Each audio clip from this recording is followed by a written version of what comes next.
আসসালামু আলাইকুম। আজকে একবারে বিলের মধ্যে চলে আসলাম। একটু দেখাও শান্ত, আশেপাশে এদিকে দেখো কি সুন্দর সিনারি। এখানে কি কারণে আসলাম, আজকে মানে ফটোগ্রাফি করার জন্য এখানে আসলাম।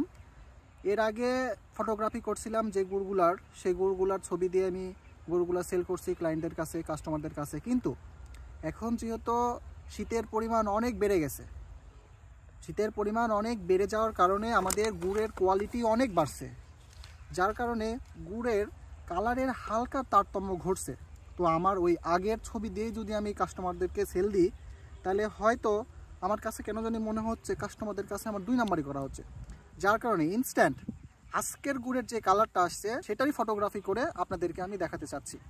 আরেকটা কথা, আমরা যারা রান্না করি প্রতিদিনের ভাত কিন্তু একরকম হয় না।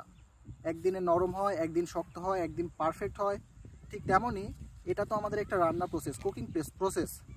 এই কুকিং প্রসেসটা কিন্তু প্রতিদিন একরকম হয় না। কোনো দিন জালটা একটু অন্যরকম হয়, কোনো দিন জাল কম হয়, যার কারণে কালারের তারতম্য আসে। কিছু গুড় বিক্রেতার কালার প্রতিদিন এক আসে।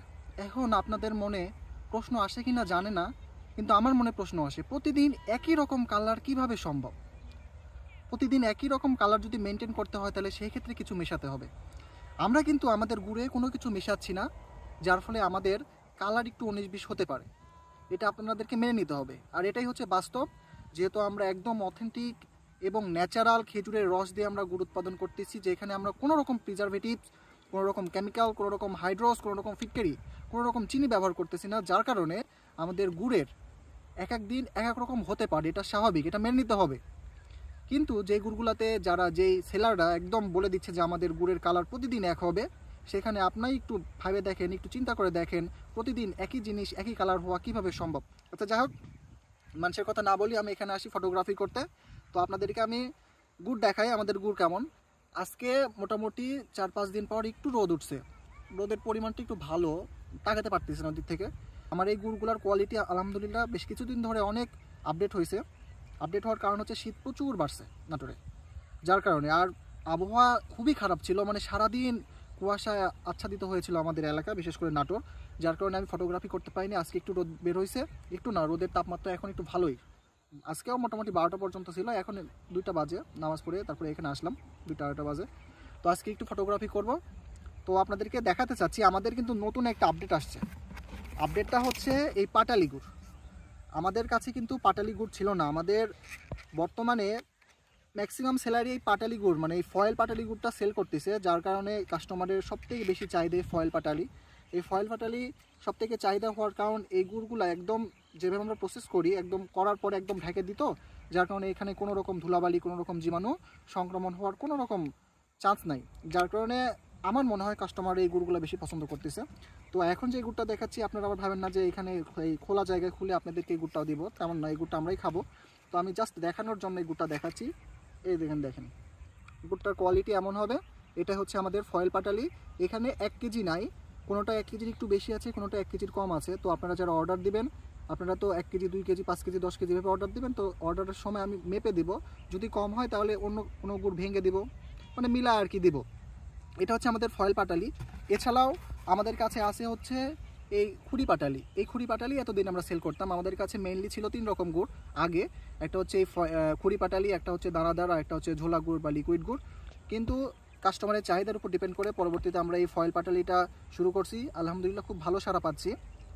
তো এই আর বাকিগুলোর যেগুলো আছে লিকুইড, অর্থাৎ দানাদার এবং ঝোলা, যেটা একদম পাতলা, সেটা আমাদের ফটোগ্রাফি করতে হচ্ছে না, কারণ ওটা ফটোগ্রাফি আমাদের আগে করা আছে, ওটা আলহামদুলিল্লাহ ঠিক আছে। কিন্তু এই দুটো ফটোগ্রাফি করার জন্য মূলত এখানে আসলাম। আমি যদি একটা গুড় ভেঙে দেখাই, এই গুড়টা কিন্তু এর আগে ভিডিও করার সময় ভাঙছিলাম, এটা অর্ধেক আমরা খেয়ে ফেলছি, আর বাকি অর্ধেক আছে, এটা এখান থেকে ভেঙে আবার আপনাদেরকে দেখাচ্ছি। এই গুড়টা আমরাই খেয়ে ফেলবো ইনশাল্লাহ। এটা আপনাদেরকে কোনোভাবে সেল দেবো না, এটা আপনারা ভাবেন না। এই গুড়টা জাস্ট আমি ভাঙবো, এই যে একদম নর্মালি কিন্তু ভেঙে ফেললাম। ও আরেকটা কথা বলে রাখি, এই গুড়টা আমি যত নর্মালি ভাঙতে পারলাম, এই গুড়টা কিন্তু অত নর্মালি ভাঙবে না। এটা একদম অপ্রিয় সত্য, কেননা এটা রায়তন এক না। এখানে যে প্রেশারটা দিতে হবে, এখানের প্রেশারটাও আলাদা, যার কারণে এটা খুব ইজিলি ভাঙতে পারবো, এটাও ভাঙতে পারবো। কিন্তু আমি এইভাবে চার দিলে একটু কষ্ট হবে। আমি এই যে এইভাবে ভাঙতে পারছি, এটা ভালো আছে, এটা না ভাঙি। আমি আপনার ভাঙাটাই দেখাই, এই যে এই যে ঠিক আছে। ওকে, এখন আমি তো ভাঙলাম, ভাঙার পরে ভিতরে দেখাই। দেখা যাচ্ছে না, ক্লিয়ার দেখাও। এই দেখো ভিতরে কিন্তু পানি পানি ভাব, পানি পানি ভাব বলতে আঠালো আঠালো, দেখুন ভেজা ভেজা ভাব আছে, দেখা যাচ্ছে ক্লিয়ার একদম স্পষ্ট দেখা যাচ্ছে। আচ্ছা ঠিক আছে, এই যে এই জিনিসটাই আমাদের কাস্টমারকে দেখাতে হবে। এই যে ভাঙলাম, ভাঙার পরে ভিতরে কি অবস্থা সেটা একটু দেখাই। এই দেখেন পানি পানি ভাব কিন্তু, হ্যাঁ আমি যদি এটা আরও ভাঙি, এই দেখেন দেখেন পানি পানি ভাব, মানে পানি পানি ভাব বলতে ভেজা ভেজা ভাব, আপনারা আবার অন্য কিছু মনে করেন না পানি মিশাইছি নাকি। আমি কিন্তু আপনার সাথে ইনস্ট্যান্ট ভাঙলাম, ভাঙার পরে দেখাচ্ছি কি অবস্থা। হ্যাঁ ওকে, তো এই গুড়গুলার এখন আমরা ফটোগ্রাফি করব। তো আজকের ভিডিওটা এই পর্যন্তই। যাদের গুড় প্রয়োজন তারা সরাসরি আমার সাথে যোগাযোগ করতে পারেন, অথবা 01774883008 এই নাম্বারে যোগাযোগ করতে পারেন, অথবা আমাদের পেজে মেসেজ দিতে পারেন। তো আজকের ভিডিওটা এই পর্যন্তই, সবাই ভালো থাকবেন, আল্লাহ হাফেজ।